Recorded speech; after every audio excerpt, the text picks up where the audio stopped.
오늘 우리에게 주신 하나님의 말씀은 누가복음 10장 38절에서 42절 말씀입니다. 그들이 길 갈 때에 예수께서 한 마을에 들어가심에 마르다라 이름하는 한 여자가 자기 집으로 영접하더라. 그에게 마리아라 하는 동생이 있어 주의 발치에 앉아 그의 말씀을 듣더니 마르다는 준비하는 일이 많아 마음이 분주한지라. 예수께 나아가 이르되 주여, 내 동생이 나 혼자 일하게 두는 것을 생각하지 아니하시나이까. 그를 명하사 나를 도와주라 하소서. 주께서 대답하여 이르시되 마르다야 마르다야, 내가 많은 일로 염려하고 근심하나 몇 가지만 하든지 혹은 한 가지만이라도 족하니라. 마리아는 이 좋은 편을 택하였으니 빼앗기지 아니하리라 하시니라.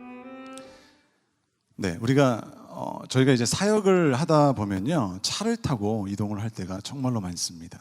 신방은 물론이고요, 결혼식이다, 장례식이다, 수련회까지 자동차를 몰고 멀리 가게 됩니다. 한 번은 이제 수련회 답사를 가던 중에요, 이제 전도사님이랑 이제 청년들이랑 이런저런 이야기를 딱 나누는데 대화에 집중하다 보니까 이 내비게이션 아가씨가 하는 말을 못 들은 거예요. 그래서 고속도로에서 이제 이렇게 빠져나가야 되는데 지나친 거죠. 어떻게 해요? 다음 IC에서 빠져나가야 되죠. 근데 먼 길을 이렇게 해서 돌아서 나온 적이 있어요. 이런 변명이 아니라 남자는요, 두 가지 일을 한꺼번에 하지 못합니다. 여자처럼 멀티가 안 되죠. 그래서 설거지하면서 전화 막 하는데 저희는 그게 안 돼요. 설거지하면서 막 전화하면서 애 보고 이것도 안 됩니다. 저는 운전하다가도 이제 대화에 빠지다 보면요, 고속도로에서 막 70km, 60km로 가는 저를 발견하게 됩니다.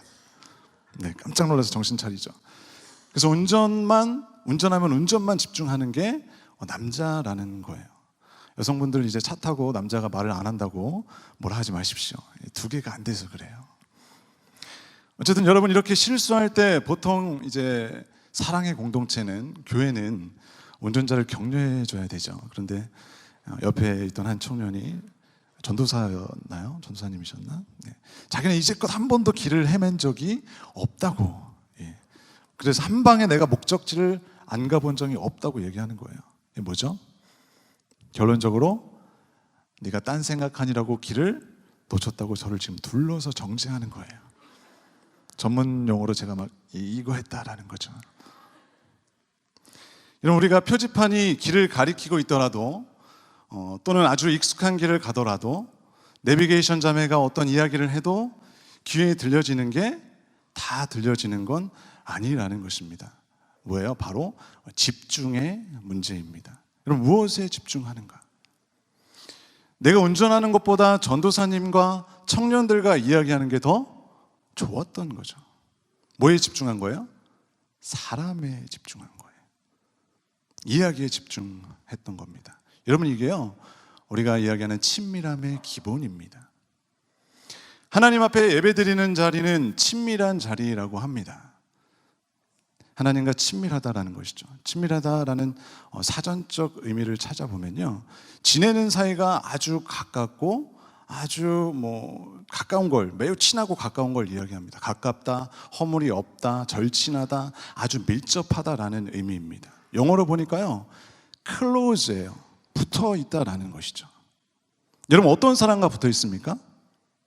서로 미워하면 붙어 있고 싶은가요? 아니죠. 사랑하는 사람이 붙어 있다라는 거예요. 여러분, 예배가 누구에게 집중하는 자리입니까? 네, 하나님께. 누구와 붙어 있는 자리라는 거예요? 네, 하나님. 오늘 이 시간 우리의 영혼의 길을 열어서 우리 주님의 음성을 놓치지 않고 그 말씀의 자리로 나아가서 그 길을 따라가는, 또 주님께 집중하고 주님과 꼭 붙어 있는 그런 친밀한 저와 여러분이 되시기를 주님의 이름으로 축복합니다. 모든 성경을 통틀어서요, 하나님이 우리에게 요구하시는 첫째 계명이 있습니다. 무엇일까요? 마태복음 22장 37절에서 40절 말씀을 우리 함께 읽어보도록 하겠습니다. 시작. 예수께서 이르시되 내 마음을 다하고 목숨을 다하고 뜻을 다하여 주 너의 하나님을 사랑하라 하셨으니 이것이 크고 첫째 되는 계명이요 둘째도 그와 같으니 내 이웃을 내 자신같이 사랑하라 하셨으니 이 두 계명이 온 율법과 선지자의 강령이니라. 아멘.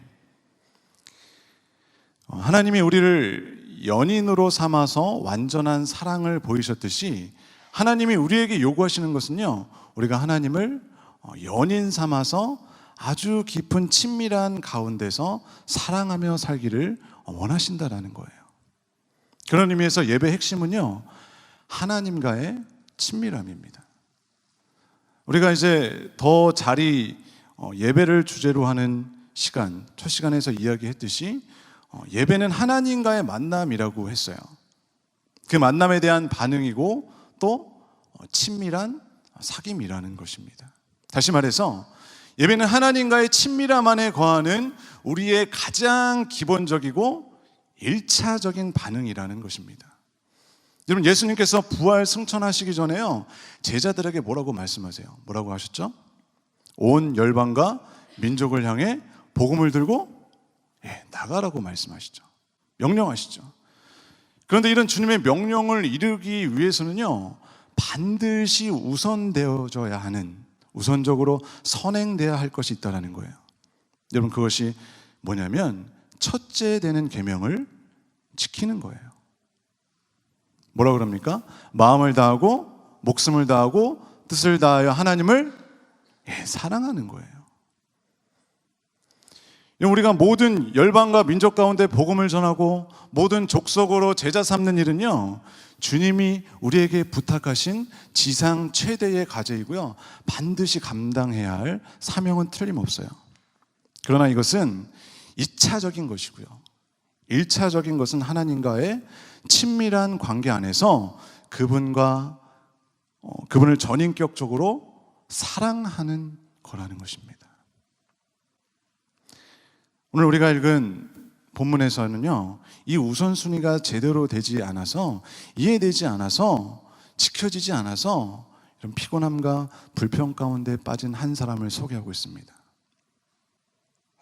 바로 예수님의 절친한 친구였던 베다니의 3남매 중에서 한 사람인 마르다예요. 나사로가 오빠하고 동생이 마리아였죠. 모두가 예수님을 너무나 사랑하고 너무나 신뢰하던 사람들이었어요. 누가 더 사랑하고 누가 덜 사랑하고 이런 게 아니었습니다. 이날 오랜만에 친구집을 방문하신 예수님과 이 제자들을 대접하기 위해서 음식을 준비하는 일에 굉장히 바빴던 마르다가요, 예수님 발 앞에서 말씀을 듣고 있는 마리아를 나무랍니다. 그런데 주님은 마리아가 더 좋은 편을 택하였다고 칭찬하고 계세요. 여러분, 우리는 이 이야기를 통해서 마르다의 육신적인 자아와 또 타고난 열정이 그녀를 예수님의 연인이기 이전에 일꾼이 되도록 몰아간 것을 볼 수 있어요. 여러분, 그것은 분명히 우선순위가 뒤바뀌어 버린 것입니다. 여러분, 왜 그리스도인들이 삶에 피곤과 또 탈진과 무기력이 찾아올까요? 여러분, 그것은 마리아처럼요, 주님 앞에 머물러서 그분과의 친밀함을 유지하는 것보다, 그것을 누리는 것보다 마르다처럼 많은 일로 주님을 섬기려는 그러한 열심만 가득한 일꾼이 돼서 살고 있기 때문에 그렇습니다. 여러분, 우리는 어떻습니까? 마리아의 모습이에요? 아니면 마르다의 모습이에요? 물론 하나님의 집에는 마리아와 함께 마르다와 같은 사람도 분명히 꼭 필요합니다. 그러나 주님이 우리에게 맡겨주신 그 사명을 이루는 추진력은 여러분, 바로 주님의 사랑에 기반한 친밀한 관계에서 나온다라는 거예요. 제가 요즘에 굉장히 바쁘게 살아가고 있습니다. 부모 교육도 받고 있고요, 선교 훈련도 받고요, 사회복지 이런 것도 공부하고 있습니다. 월요일에 제가 이제 오전에는 서울의 노원구에 있는, 여러분 가깝죠, 사시는 곳과 PET 부모 교육이라는 것을 제가 받았어요. 근데 이번 주에는 자녀들의 말을 이렇게 잘 들어주고 또 속마음을 끄집어내서 그 마음을 헤아려 주는 이 반영적 경청이라는 것을 제가 배웠어요. 그리고 나서 이제 옆 사람과 15분씩 그 선생님께서 이제 다른 강의실에서 그것을 연습하고 오라는 미션이 주어집니다. 그래서 이제 제가 아내랑 같이 그걸 듣거든요. 그래서 이제 둘이 30분이라는 시간이 이제 딱 주어진 거예요. 저는 마침 이제 짝이 되어갖고 다른 강의실에 가야 되는데 그냥 이야기를 했어요. 그냥 근처에서 차를 마시면서 이야기하자고 밖에 나왔어요. 근데 날이 그날 너무나 좋은 거예요. 너무 좋았어요. 햇빛도 뭐 광합성하기에 너무 좋았어요. 잠깐 앉아서 이제 이야기를 하고 돌아왔는데 이 강사분께서 서로 이제 반영적 경청을 해 주었던 그것을 느낌을 무엇이 좋았고 어떤 느낌이었는지 한번 발표해 보라고 하는 거예요. 별로 나눈 것도 없는데. 마침 아내가 이제 발표하는데 자기는 남편이 아이들을 너무 잘 봐주고 집안일도 너무 잘 도와주는데 이렇게 따스한 햇살을 맞으면서 같이 있고 같이 이야기하고 같이 차 한잔 마시는 게 너무 좋았다고 하는데 울먹거리는 거예요. 여러분, 저는 깨달았습니다. 아내를 제가 사랑하고 아껴서 배려하고 도와주는 것이 집안일을 막 도와주고 아이들 막 이렇게 돌봐주고 이런 것들로 막 생각을 하고 내가 귀찮은 이 일을 내가 안 하면 우리 아내가 하는 거야. 그래서 막 그런 걸 막 했어요. 그리고 말없이 막 생색내지 않고 당연하게 막 이랬습니다. 그런데 아내는 무엇을 제가 도와준다고 또 배려하기 이전에 뭘 원했던 거냐면 먼저 함께 있어주고 함께 무엇을 하고 함께 밥 먹는 것을 원했다라는 것이죠. 여러분, 이것이 우리를 향한 주님의 마음입니다. 주님은요, 우리가 주님의 일꾼이 되기 이전에 먼저 주님의 연인이 되기를 원하신다는 거예요. 여러분, 이 순서가 바뀌어서요, 아내는 안 행복했던 거예요. 아무리 내가 뭘 도와준다고 해도 집안일을 하고 애들 셋을 봐도요,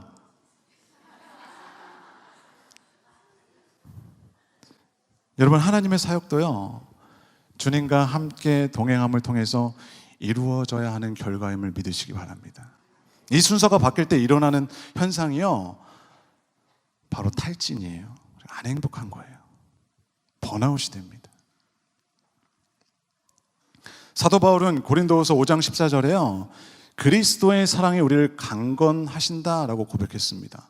바울 자신이 이 주님의 사랑으로 충만해짐으로써 온 유럽을 향해서 복음을 들고 뛰어갈 수 있는 힘을 얻었다는 고백이에요. 부활하신 예수님을 목격하고도 예수님을 부인했던 자신에게 실망해서 물고기 잡는 것으로 다시 고향으로 돌아간 그 베드로에게 주님이 나타나셔서 하신 말씀이 뭔지 아세요? 네가 나를 사랑한다면 내 양을 먹이라, 이거였어요.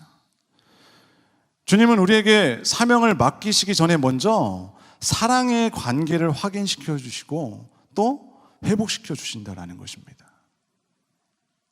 그래서 우리는 주님 앞에 일꾼이기 이전에 연인이 되어야 하는 거예요.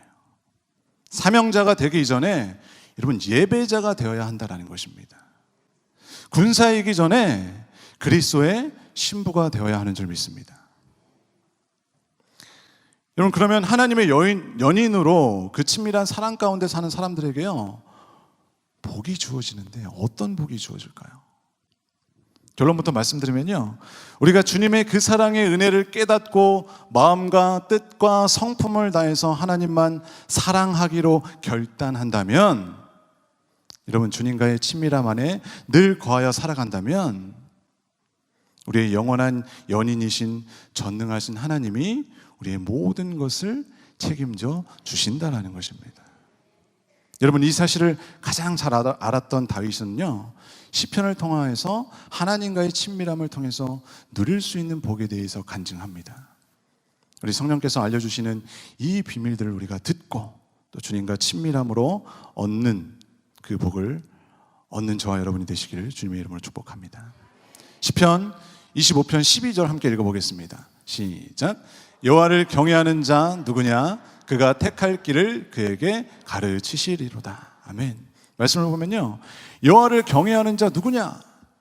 여호와께서 그에게 선택할 길을 가르쳐 주실 것이다 라고 말씀하고 있습니다. 주님과 친밀한 자에게 하나님은 언제 어디서나 하나님의 뜻을 구하고 그 뜻에 순종하면서 살고자 하는 사람들에게 갈 길을 알려주신다는 거예요. 그리고 인도하시고요, 그 길에서 보호하신다는 것입니다. 여러분, 누군지 말해도 모르시겠지만 저와 잠깐 파트너를 하셨던 이모 정옥 전도사님이라고 계십니다. 그분 이야기인데요, 제가 미리 말씀 안 드리고 해서 죄송합니다.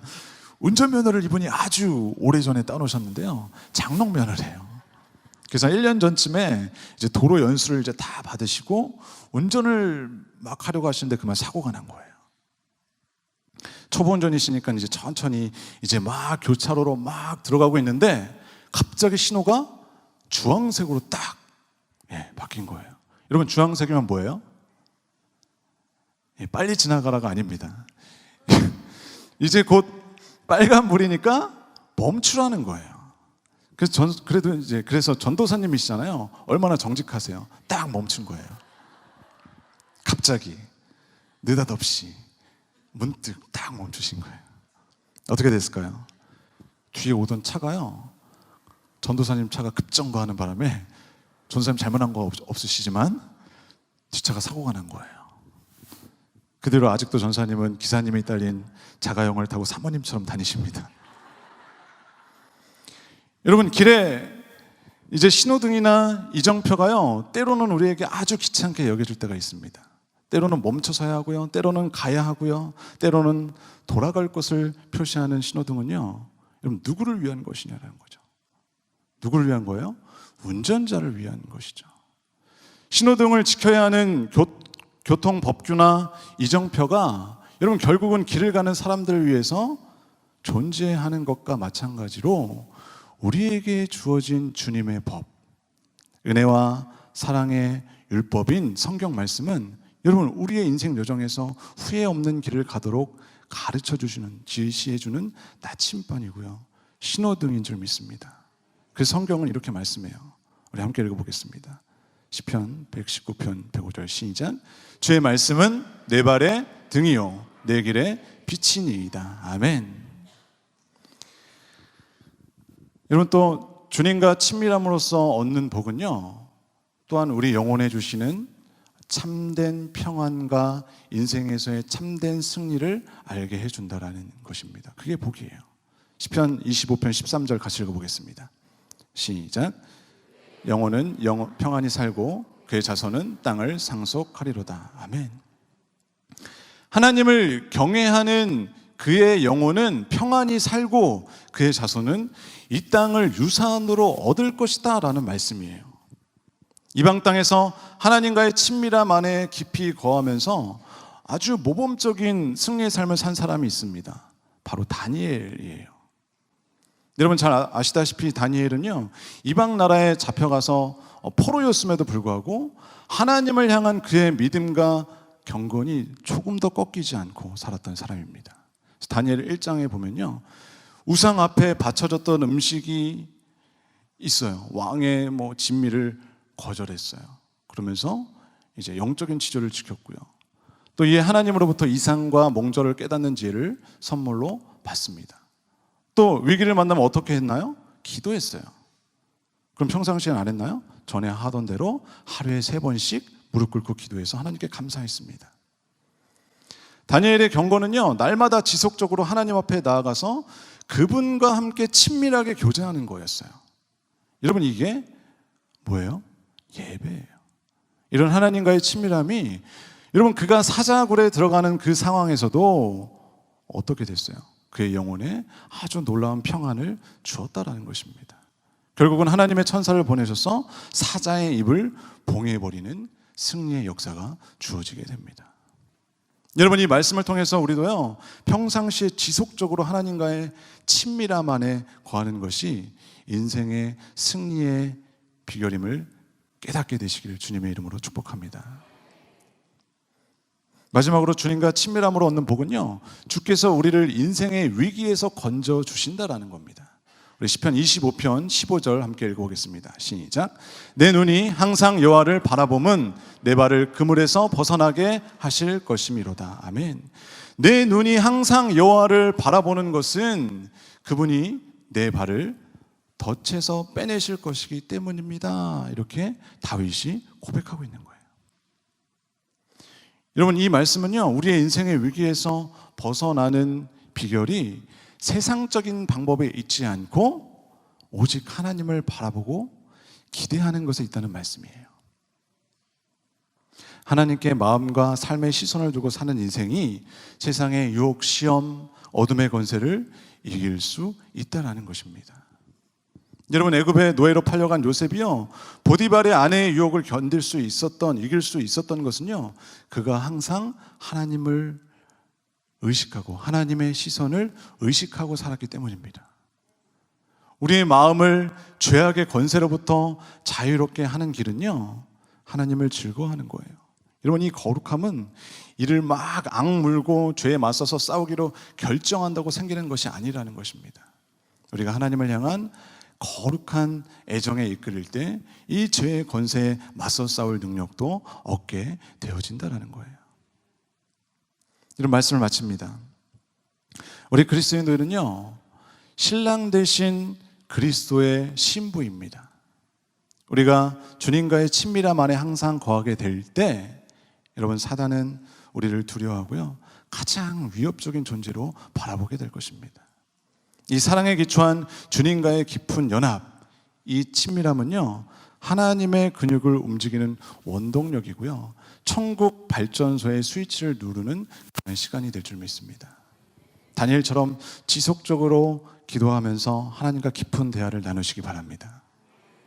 요셉처럼 하나님의 시선을 늘 의식하며 사시기를 바랍니다. 다윗처럼 언제 어디서나 하나님을 찬양하고 높이는 그런 예배자로 사시기를 바랍니다. 그래서 하나님과의 친밀한 관계 안에 그분의 복과 은혜, 사랑을 누리는 저와 여러분이 되시기를 주님의 이름으로 축원합니다.